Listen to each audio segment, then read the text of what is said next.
कुठे चुकतंय हे कळत नाही ना.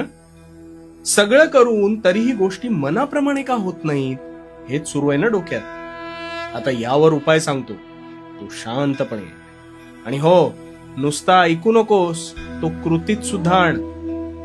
तू कधी स्वतःचं कपाट पाहिलंयस का रे? आता तू म्हणशील ते मी रोजच पाहतो, त्यात काय. अरे त्यातूनच आता तुझ्या मनातले प्रश्न सोडवतो बघ. ते जे तुझं कपाट आहे ते प्रचंड भरलेलं असेल ना, पण कधीतरी त्यातल्या नको असलेल्या गोष्टींचा विचार केलायस का? नाही. निव्वळ ते कपाट भरण्याच्या मार्गावर तू आहेस, हो की नाही? पण मग एक दिवस अशी गफलत होते की हवी असलेली गोष्ट आपल्याला सापडत नाही.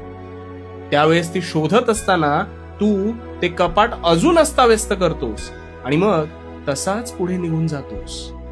आता हे जे कपाट आहे ना, हे तुझ्या मस्तिष्काप्रमाणे आहे. त्यात जागा जरी भरपूर असली तरी त्यात तू नुसते हवे नको ते विचार भरत राहतोस आणि तसाच त्या विचारांचं ओझं बाळगत पुढे जात राहतोस. आणि मग तुझ्या कळत नकळत नकारात्मक विचार तुझ्या मनावर अधिराज्य गाजवू लागतात आणि त्यातून मार्ग काढताना सुद्धा अपेक्षित मार्गच मिळत नाही. आणि मग काय, तू हतबल होतोस, हो ना? आता आधी तुझं हे अस्ताव्यस्त असलेलं कपाट ते नीट लाव. मग ते लावत असताना नको असलेल्या गोष्टी क्षणाचाही विलंब न लावता त्यातून काढून टाक आणि निव्वळ आवश्यक गोष्टी ठेव. हे करत असताना तुझेच तुला समाधान मिळेल बघ. आणि तसेच आता तुझ्या मनात असलेले म्हणजेच ते नको असलेले विचार, गतकाळाचे पाश संपूर्णपणे मागे सोडून दे. उगाच अतिविचार करून त्यात कोळ्यासारखा गुरफटून राहू नकोस.